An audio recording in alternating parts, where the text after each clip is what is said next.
All right, there we are. There we are. Happy whatever time it is where you are joining this. My name is Christine Mweteeli, and I am the author of Play to Win. Discover your unique ability, how to find and prosper from your unfair advantage. Now, I have already offered this book free of charge. Once again, here it is. The book is a free download at my website, softskills.co.ke. I've been putting this link every day as I've been going through the 10 chapters of this book. Today we are covering chapter 10, and this has been quite an inspiring experience even for me. I've received a lot of responses, even outside of FB, and I really, really appreciate. Somebody was just commenting on how my commentary in this series is completely different from the content in the book. I figured there is no need for me to repeat what's in the book because I've offered you the book. You can read the book, you can listen to the book. If you have the book in hard copy, you know that it comes with an audio book, and therefore you can listen to the content there. But I thought I'd give my broad views. Besides, it's been 5 years since I wrote that book. I'm assuming I'm learning something. So the way this came around is I am in the middle of doing my fourth book, and I figured I've sold this book enough. Why don't I just go ahead and give it away? Which is interesting, really related to our subject of discussion this afternoon. It's just gone 5 o'clock in East Africa. I don't know what time it is where you're listening to this, but this is my great pleasure. We are talking about play to win. Now, I usually like just in a minute or two to go through what we've covered already in the first 8 chapters, because I don't want to assume that you've been listening to this every day or that you've gone into the backlog of what you've been doing.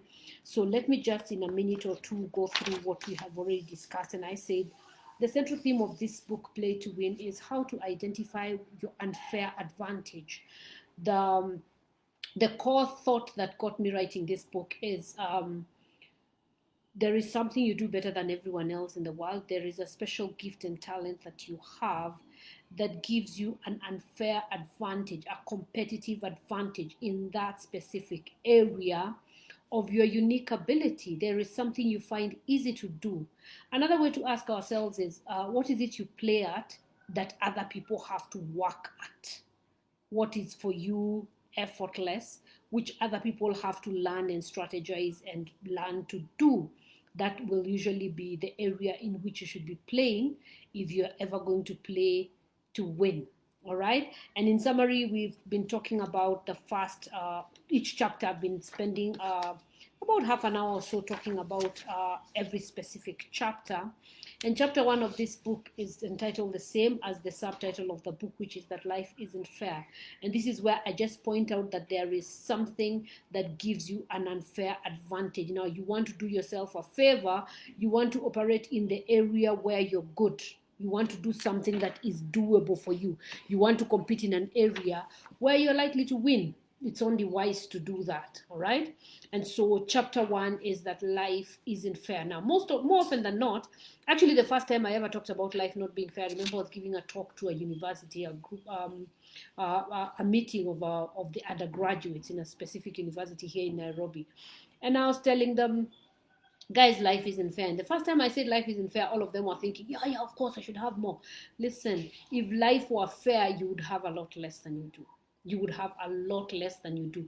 We tend to take our blessings for granted. We tend to not become aware of those things that are an advantage for us. There are millions of people. In fact, forget the people who look up to you.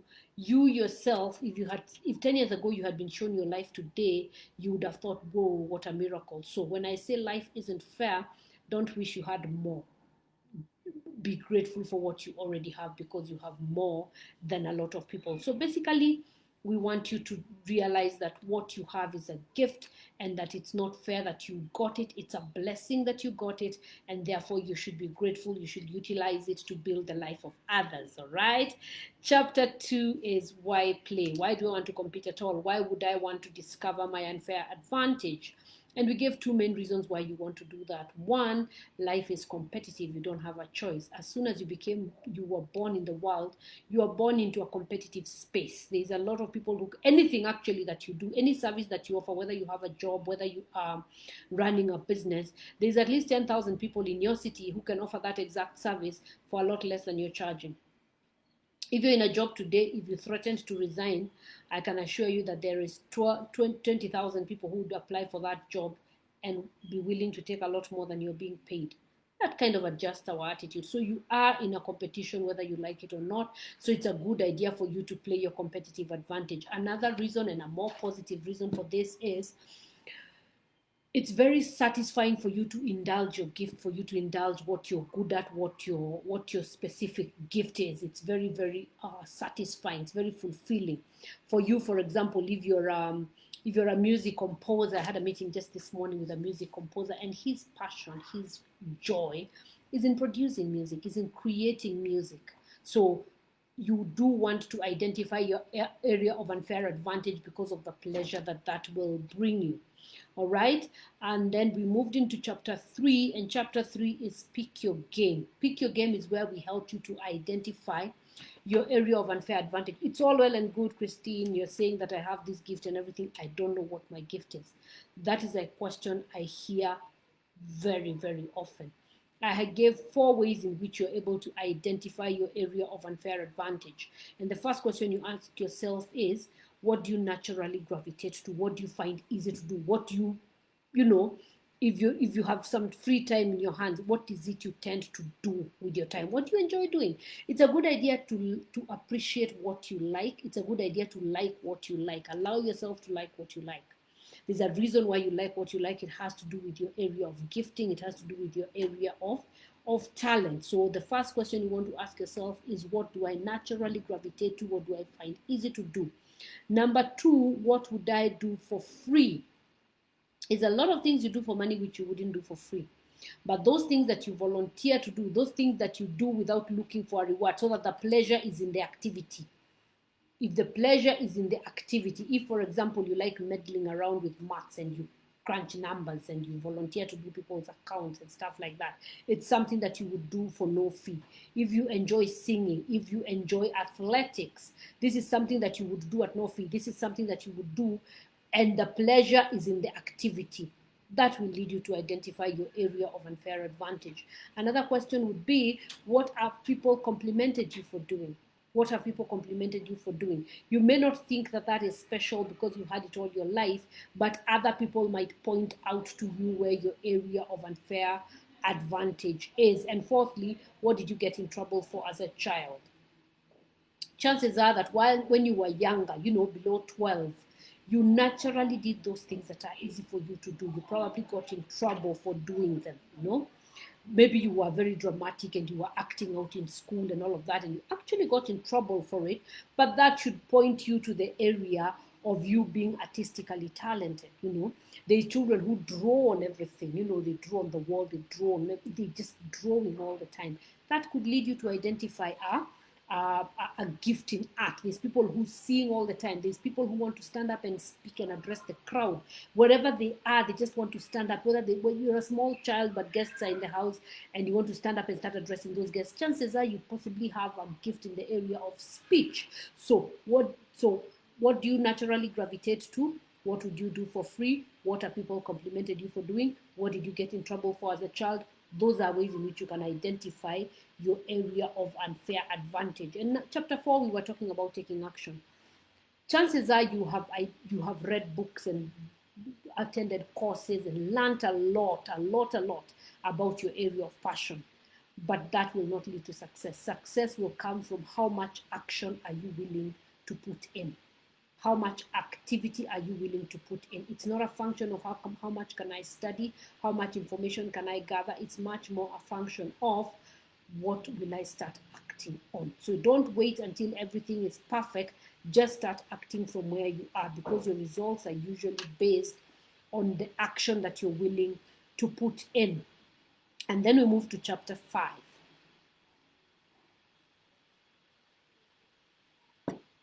Chapter 5 is pay the price. Now, nothing in life that is worth having will come to you for free.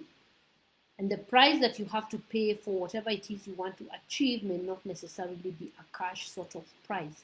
You might have to pay a price in the habits that you have to develop, in the habits that you have to drop, in the company that you have to keep, in possibly the places you have to move to. There's the changes you will need to make in order to get to that. And I remember I was giving an example of a program that we are teaching called the Wealth Messenger program. And in this program, we're really training people to become a millionaire. Now, that will put you in about the top 5% earners in the world, not even in your country or in your city, in the entire world. Don't you think it's a bit naive to think that you're going to reach that target and leave yourself unchanged? Like, as in, this same person that you are is going to join the top 5% earners of the world and not have it change themselves? That's naive to think. So the price that you will have to pay to become the person that you want to be. So there we discussed the price and we gave all sorts of tips on that. Now, number 6, chapter 6 of the book is Get Around Winners, becoming very deliberate, very intentional on the company that you keep, because it's a very, very, very high price you pay for hanging out with the wrong people, for keeping negative company, for staying around people who deflate you, who discourage you, who kill your ideas and your passion. It's far too expensive to keep friends like that. I recommend you drop them straight away. Remember, in the previous chapter, we've just talked about paying the price. Possibly the price that you have to pay is in no longer hanging around that kind of crowd. And then, of course, being intentional about identifying people who can hold your hand and who can lead you to where you want to go. You define a mentor as somebody who has been where you want to go and who is willing to hold your hand. There's a big difference between a mentor and an idol. Your idol might be someone who lives across the world from you, who is a newsmaker, who you really know through the media. That's your idol. That's not your mentor. Your mentor is someone you know. So you want to seek out mentors in those areas where you want to grow. You want to find out now, how are you going to get their attention? How are you going to get them to be willing? Because if any mentor is worth having, they're busy people. They have their lives to live. So how will you get their attention? How are you able to get them to work with you, to hold your hand, to show you the ropes of whatever industry you want to learn? And we say the strategy is to make yourself useful. Make yourself useful. Don't come into the marketplace with what can I gain. Come to the marketplace with what can I give, which we will get to in today's discussion. All right? And so we move to chapter 7, which was win the war, not just the battle. And we're talking about the benefits of thinking long term. We're thinking the delayed gratification. We're thinking the marathon, not the dash. Okay? Make decisions that have to do with long-term success. You might have to fail once or twice before you can feel you can reach your ultimate goal. Now, remember, if we use the example of money, there's a lot of poor people who've never lost a penny, but there's no rich person who's never lost money. And all you have to do, I remember hearing this from one of the billionaires on what's it called, Shark Tank. It's one of my favorite shows to watch, the American show where basically they have entrepreneurs coming to pitch their ideas to a panel of billionaires who will agree whether or not to invest in their company. And one of them said this that stayed with me. He said, listen, you only ever have to be right once. You can open and close businesses half of your life. You can lose money hand over fist. You can fall and get up, fall and get up, fall and get up. You only ever have to come up with one good idea and you're on your way. So don't take failure very seriously. In fact, embrace failure, because the sooner you start failing, the closer you are to your moment of success. You have to try. How do we know that your idea is a bad one? You have to try. How do we know that your idea is a good one? You have to try. So don't focus too much on the battle. Focus on the war. If you lost this battle, dust yourself off, move on to the next, because it's the accumulation of the small successes that lead to your ultimate win.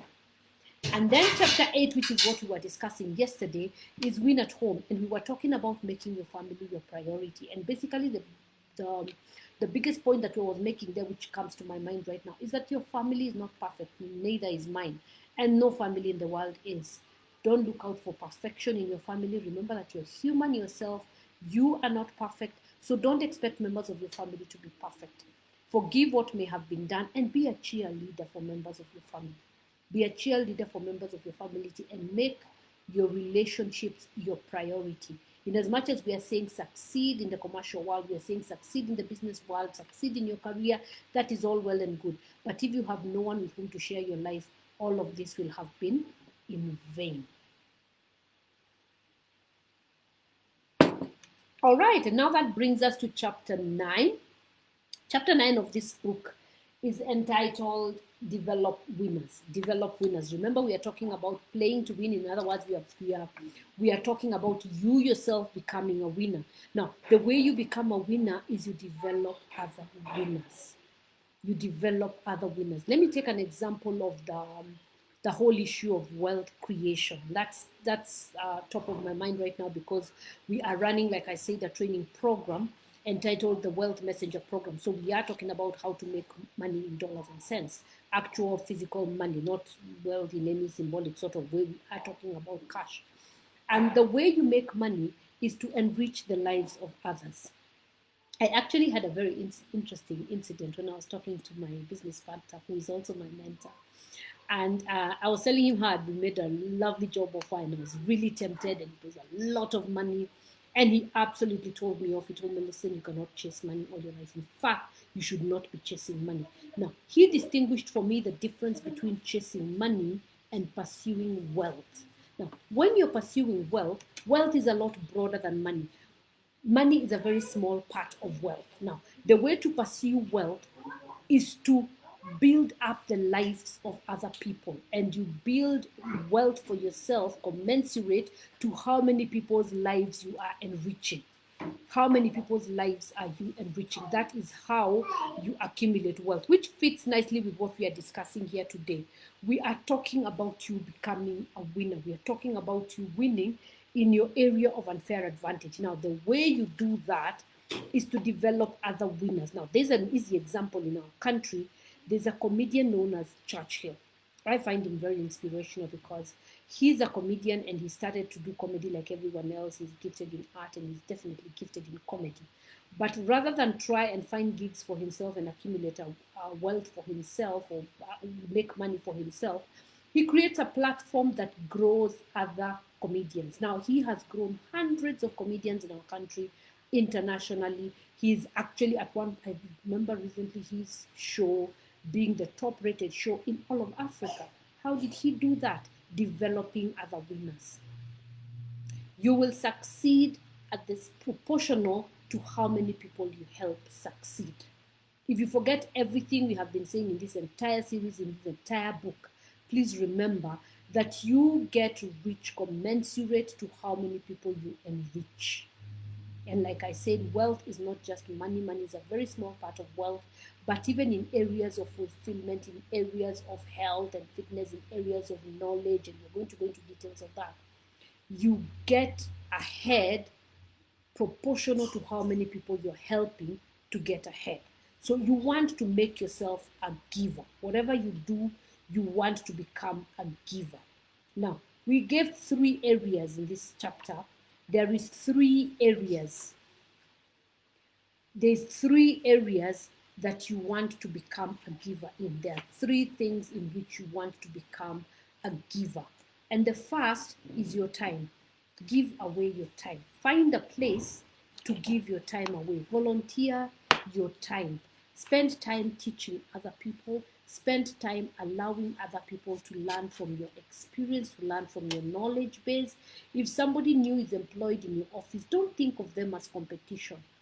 Take them by the hand, show them the ropes, grow them. Because when you grow somebody to your position, you create a vacuum, you're likely to move up. So grow other people. So the first thing you will want to give away is your time. You want to give away your time. And the next thing you want to give is money. Now, usually when you're told to give, in fact, I should have started with that. Most of the time when you're told give, you think about money. But in my mind, money is a very, very small part of giving. Money is a very, very small part of giving. I could give a donation, and we do that all the time. Somebody comes and gives a speech in a crowd, in a church, in anywhere, and they say, oh, I'm traveling to this country, I'm traveling to this place, and people there are suffering. Please bring old clothes, please bring food stuff, please bring money. It's easy to do. You could do that without ever caring. You could just go and put a package in behind. I remember we used to do that during Christmas or times like that. We'd be like, hey, bring a package for those people who may not have food this Christmas. It's very easy for me to go to the kitchen or to stop in a supermarket and buy a few things and go put them there and really not care too much and not think about it too much. That's financial giving. But when you're giving of your time, it takes a lot more from you, because time is the one thing you are given equally. Time is the one thing you never give up. You never get back, sorry. Time is the one thing you never get back. If I spend this half an hour doing this presentation, I'm never going to have this half an hour back. So I have given of my time this half an hour. It's something I'll never get back. If I was to give you $1,000, I can go ahead and make another $1,000. Money is something that comes and goes. So the first thing you want to give is your time. The next thing you want to give is your money. But most of all, and more relevant to our conversation here today, you want to give of information. You want to give of information. In my mind, the biggest giving that you could do is sharing of your information.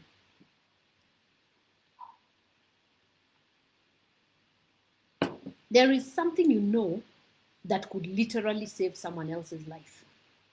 For you, it's just information that is, sitting somewhere in your brain, but it's something that can grow another person's life. It's something that can change the entire trajectory of somebody's life. Now, I come from a generation, and this will betray my age, I come from a generation that is now being referred to as the endangered species.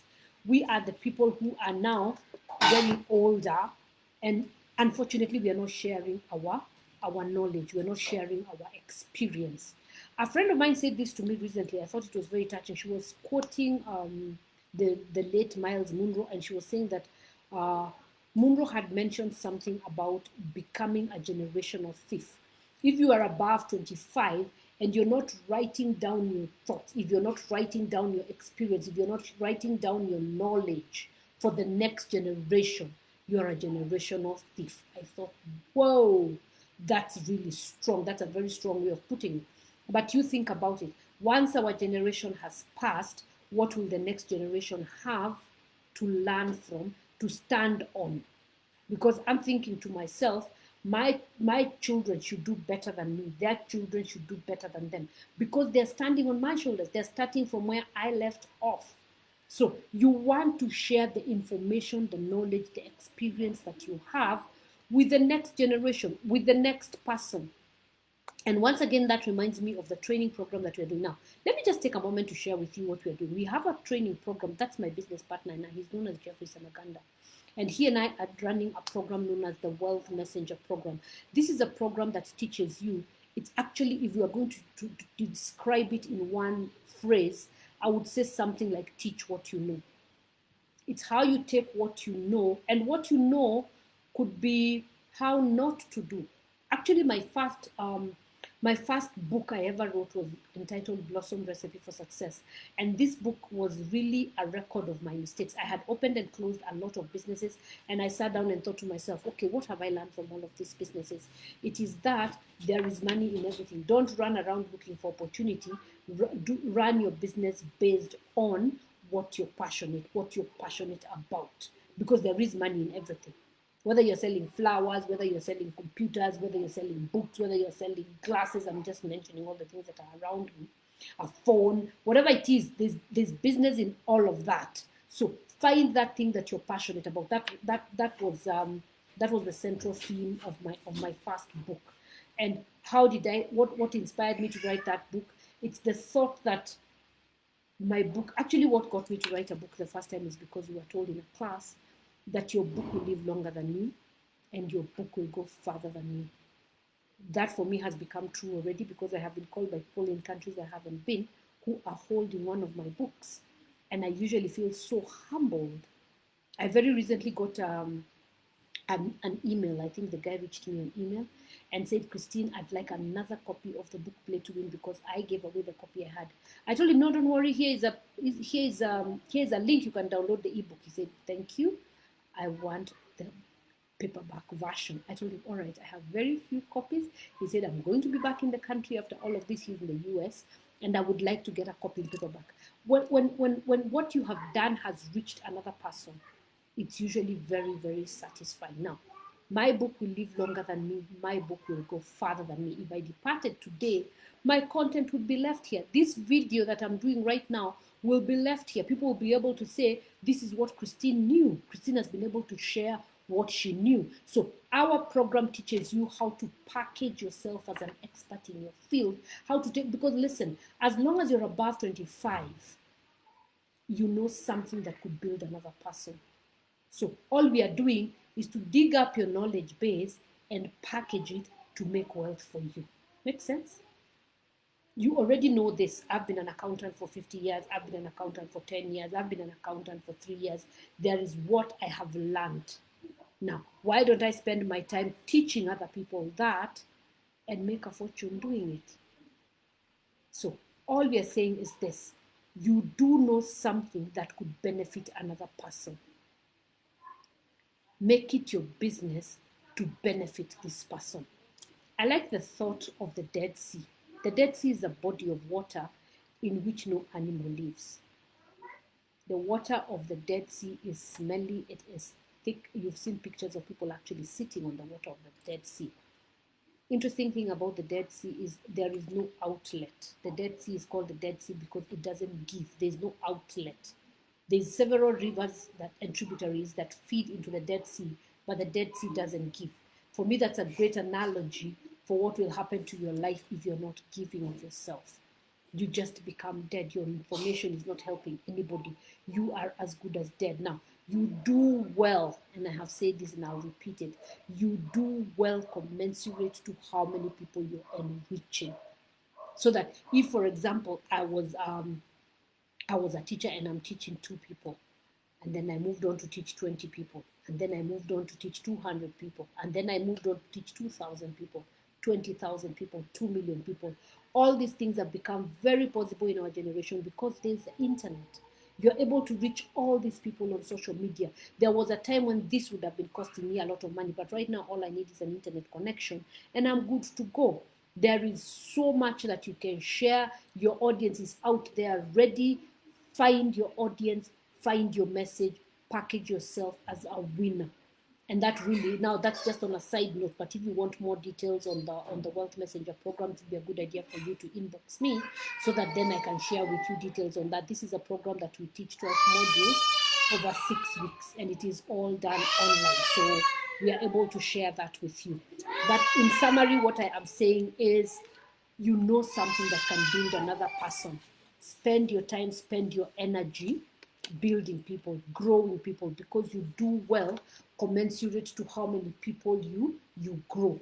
The number of people you grow is proportional to the amount of wealth that you create for yourself. Which brings us to the points to ponder section. If you're joining us today, then you don't know that already. If you download the book, you'll find it. At the end of every chapter, we have the points to ponder section, which allows you basically, I don't know if you're able to see that from this. It basically just allows you a place to, write down the date and with some guidelines, write down some of the thoughts out of that chapter so that then the book is not just something you read, put away, and pick up the next book. It gives you some thoughts on what to take action on to improve your life, all right? So in this chapter, the first question is this: who is the most generous person you know? Write down their name, all right? There must be somebody you know who gives. There must be somebody who you know who builds the life of other people. Write down their name, okay? What is the financial state of this person? What's the financial state of this person? Okay, did you ever give somebody an idea that they went on to make a great success of? Have you ever given somebody an idea, or have you ever been given an idea yourself that has wound up becoming very successful? Now, describe the feeling when you saw the progress of this person. When you have given somebody, when you have connected somebody to a job, to an opportunity, when you've put somebody through school, what kind of feeling does it give you? What kind of feeling does it give you? In what areas do you feel that you could be more generous in information, in time, and even in money? Think through these things. These are things that are definitely going to grow your life. All right? That brings us to the end of chapter 9. We are going tomorrow to do the grand finale. We're going to be talking about chapter 10, just do it. All right. We're going to be concluding this series. Like I said, it's been a challenge for me. I thought I could do it in 10 days straight, but I've had to skip some days when I've completely been unable to feel myself at the same time. But the series is here. You can scroll up or scroll down and see what we've covered from chapter 1 up to this point. But this has been my great pleasure. Thank you very, very much. Please share this. Please share this to your timeline. Please share this to somebody you think would benefit from this. Please upload this on other media, and I would really, really appreciate. If you have any questions, if you want to interact with me, feel free to inbox me. And even if you want to join our Wealth Messenger program that I talked about, it's a program that we do classes twice a week. It's all online. Please get in touch with me for that. Have a very good evening, have a very good day, have a very good morning wherever you are, or good night. And I will see you again tomorrow as we conclude with chapter 10, Play to Win. Bye-bye.